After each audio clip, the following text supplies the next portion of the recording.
So I got a email from somebody asking me about if there were any cases that I recall or that affected me in any way. Of course, almost all of them do, but there's some that you remember more than others. I'll tell you about them after this.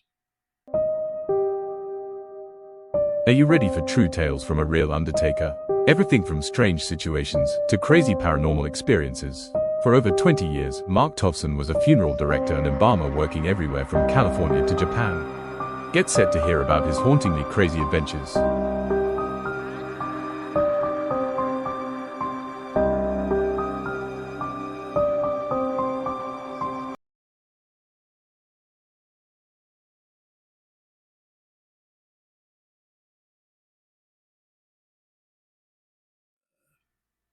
Getting better a little bit here. So today we're going to talk about uh, cases that affected me the most. Like I said, pretty much all of them affect you to some extent. Of course, an old person passing away, that's to be expected, that's normal. So that really doesn't do as much to you as, like, say, children or babies. Uh, I think from what I've noticed, I think children a little bit older are harder for the family than babies, even because I guess, and I'm just guessing, because they get to know them longer. But I know that the grief that losing a baby is just, I can't even imagine. So losing a child that you had for several years must be just unthinkable. Uh, so the first person that really affected me, I was a apprentice. I just started apprentice, being an apprentice, and this young girl who was about 17, 18 years old, real pretty girl. She had a baby with her boyfriend. Well, she made the mistake of asking him for child support. Uh, she was living with her parents. Her parents were really remarkable people. Anyways, she asked for the child support, and this guy and his buddy decided that they were going to not pay it. So what did they do? They told her, "Oh well, let's go talk about it." And they ended up taking her up to the mountains and pretty much just doing horrible things to her for hours before they decided they were going to end it for her and unalive her. The unaliving process was very painful and took a while. Uh, it must have been very traumatic for her because she did not pass away right away. Uh, so when I did get her in, I she was autopsied, and I had to do the embalming with the autopsy and do the restoration and autopsy repair. Um, they ended up giving both of these guys life, uh, but it caused her parents to get involved in, uh, survivors of homicide, which uh, that's a positive thing that came out of it. But it was just a horrible thing. I remember because the family was so nice, and she seemed like such a nice, pretty girl, and of course, she just had a baby, so the baby never got to know her mother. Um, the second one was pretty shocking to me and kind of traumatic. Uh, I had gone to school with this girl, and uh, she was in my, I think she was in my orchestra class. I know she was in my choir class, but we became friends because I think she was in acting too. So yeah, we became friends because we had mutual interests, and she was really a sweet girl. Well, after high school, I didn't see her, and I guess this was what, about 10 years later, probably about 10 years later. I was working at the funeral home. They told me, okay, you need to embalm this person. Well, this person was autopsied because what had happened was she died during childbirth. And as I was embalming, I kept thinking, she looks familiar. And as I went on, I kept thinking, I know this person. Well, I look at the instructions, and of course, it has her married name down, so I didn't recognize it right away. But once I got done with her, I kept looking at her and saying, well, she looks really familiar. And the thing about when people pass away, this is how I know that when you die, you don't just die. I mean, you can tell that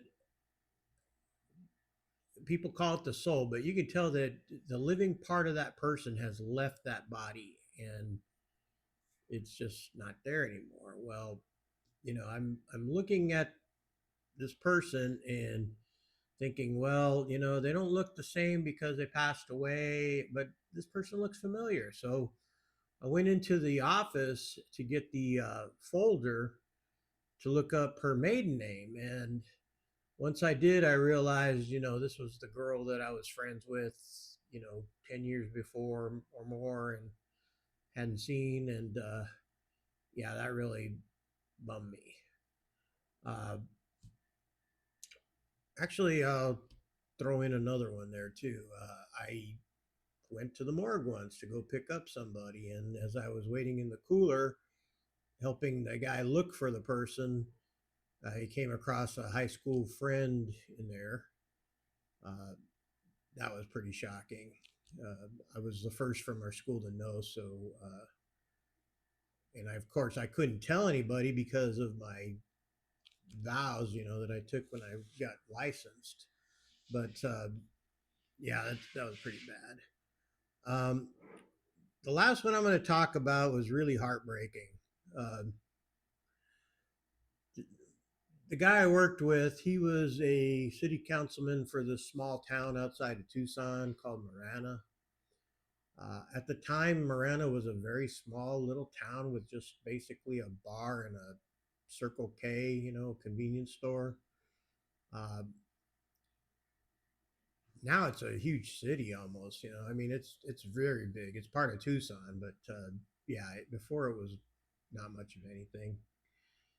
So being he was a city councilman, he got in with all the churches there and stuff. So when they had a funeral, they called us.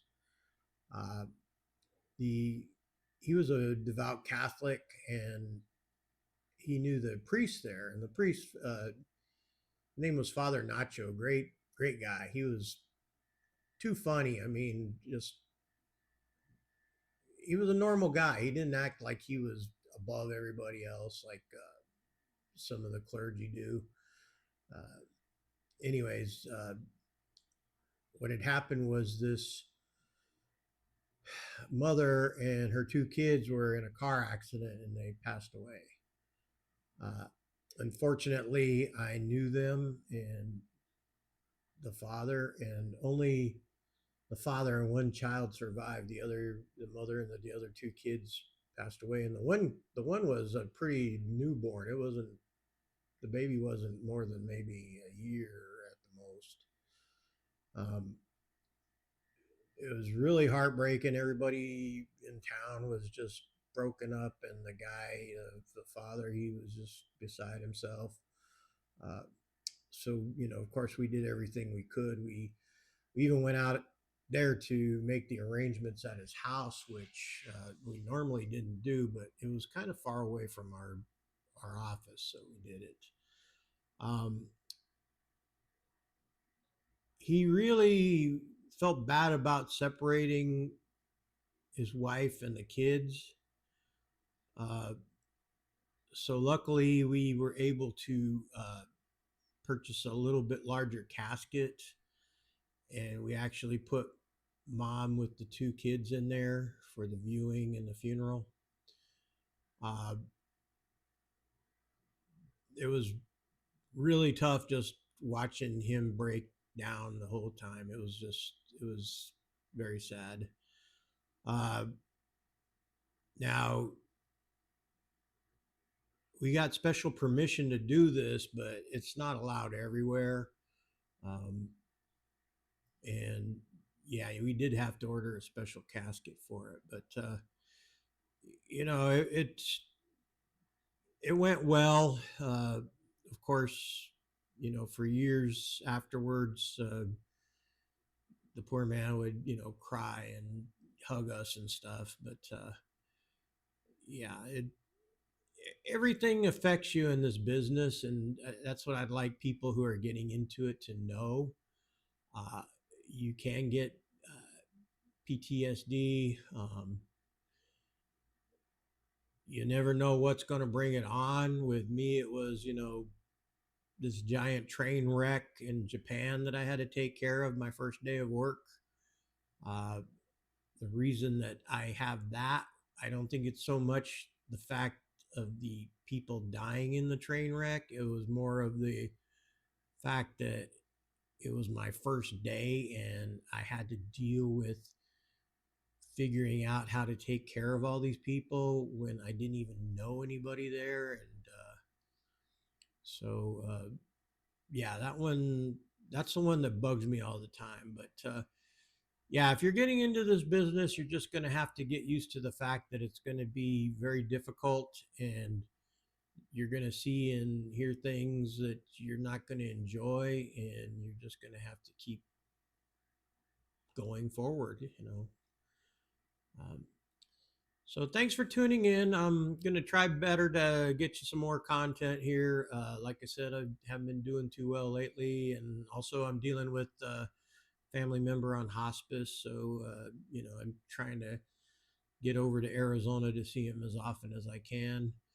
Uh, so yeah, just keep in touch with me and watch my channel, like it, subscribe, share it, and I will talk to you later. Thank you so much. Bye. Please like, share, and subscribe.